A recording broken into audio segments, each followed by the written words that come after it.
วัสดีครับท่านผู้ฟังที่เคารพทุกท่านคราวที่แล้วผมเล่าถึง2 หนุ่มแห่งกรุงพาราณสีได้เดินทางไปยังตักกศิลาเพื่อหาความรู้จากฤาษีผู้ทรงฤทธิ์แล้วก็ได้ศึกษาจากพระฤาษีท่านหนึ่งหลังจากอยู่ศึกษาได้4 ปีก็ได้พระคาถามากำเดียวต่ออันว่า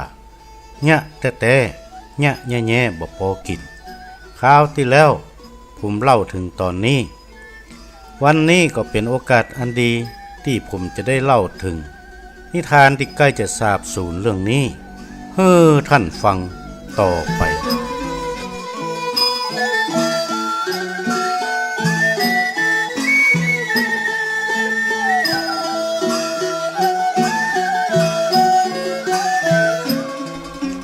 2 หนุ่มออกจากสำนักพระฤาษีมุ่งสู่กรุงพาราณสีระหว่างทางได้ปะหนองน้ำแห่งหนึ่งซึ่งกว้างใหญ่ยิ่งนักเขาก็ปรึกษากันว่าควรจะหาน้ำออกมือเสียงแล้วก็จะได้ปลูกป่าดูท่าแล้วน่าจะมีป่านักว่าอันเขาทั้งสองก็ลงมือหาบวกที่หั่นระหว่างหาเขาก็อู้ว่าเนี่ยแต่เนี่ยแย่ๆบ่พอกินบ่ขาดปากโดยบ่มีการหยุดพัก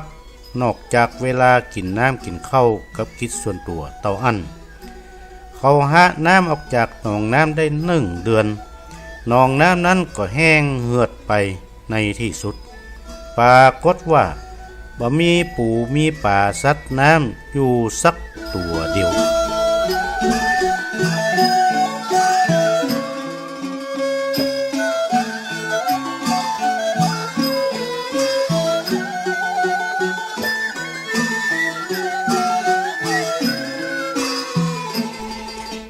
เขาก็มานั่งปรึกษากันว่าจะยะจะใดต่อไปเขาก็ว่าพระฤาษีสอนว่าเนี่ยแต่เนี่ยแย่ๆบ่พอกินเมื่อหาน้ำออกหมดบ่มีปูบ่มีปลาเฮาก็ขุดต่อไปลงไปให้มันสุดๆว่าอันเขาทั้งสองก็ไปหาไม้เก็ดซึ่งเป็นไม้เนื้อแข็งมาแปลงเสียมแปลงขบกขุดต่อไปตึงวันตึงคืนระหว่างที่ขุดก็ท่องคำว่าเนี่ยแต่เนี่ยแย่ๆบ่พอกินบ่ขาดปากขุดหนองน้ำใหญ่จนกลายเป็นหลุมลึกลงดูท่าทีบ่มีตึกบ่มีเต้าเลย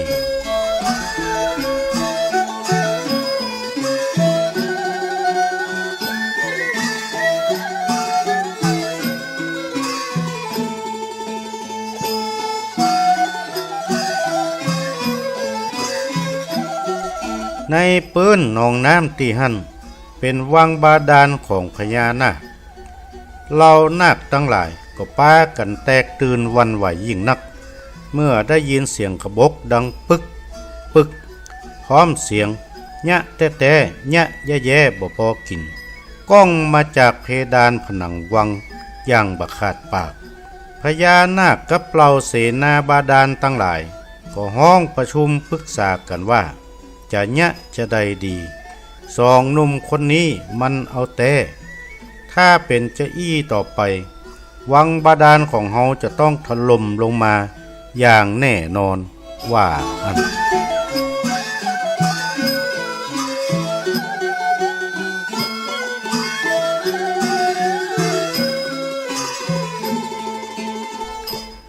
ก็มีอมาตย์นาคเท่าอยู่ผู้หนึ่งเสนอว่า2 หนุ่มผู้นี้เขามีจุดประสงค์เพียงต้องการทรัพย์เต่าอันเฮาก็ควรจะเอาทรัพย์ไปวางไว้ให้เขาก่อนที่เขาจะขุดลงมาถึงวังของเฮาเมื่อเขาได้ทรัพย์แล้วเขาก็จะเลิกขุดวังบาดาลของเฮาต่อไปวังบาดาลก็จะได้ปลอดภัยว่าอันเรานาคทั้งหลายก็หันดีหันงามโดยพร้อมเพียงกัน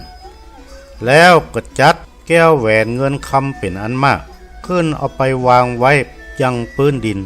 ก่อนที่เขาจะขุดมาถึงตีหั่น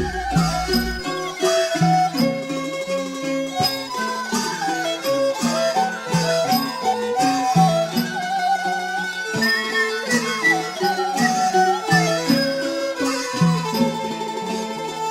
สองหนุ่มคุดต่อไปได้แห่มวันหนึ่งก็ปะแก้วแหวนเงินคำเป็นอันมากนักก็ป้ากันดีใจเป็นอย่างยิ่งคนขึ้นมากองบนปากหนองมากมายิ่งนักแล้วก็แปลงล้อลากเอาสมบัติใส่เกวียนหนึ่งเต็มช่วยกันลากผ่านป่าเขาอย่างลำบาก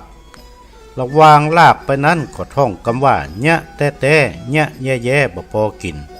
มุ่งสู่เมืองพาราณสีต่อไป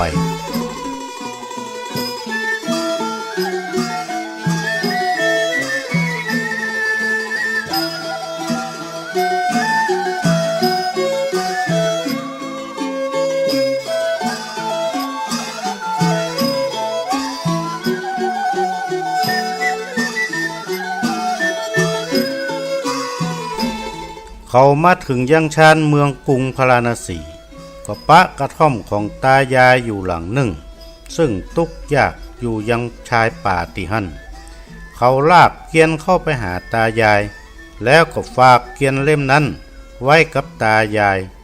ส่วนเขาทั้งสองก็ขอตัวไปอาบน้ำล้างหน้าอย่างน้ำห้วยเมื่อเขาเตี้ยวจากไปตายายหันแก้วแหวนเงินคำอยู่ในเกียนอยู่มากนักก็มีใจโลภขึ้นมากระทันหันนั่งวางแผนจะเอาสมบัติเหล่านั้นอย่างตื่นเต้น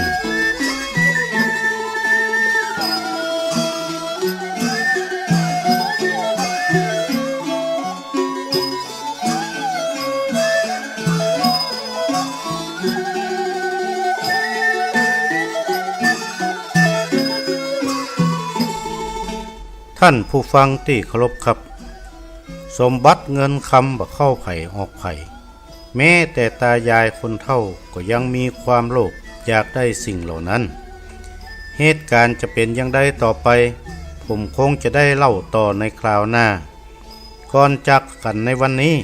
ผมขอฝากคำบักเก่าเอาไว้ว่าไม้ก้นเมื่อยามลมคนชมเมื่อยากการวันนี้ผมนานวาดขอวาดวางลงเต้าอี้เต้านี้แลสวัสดีครับ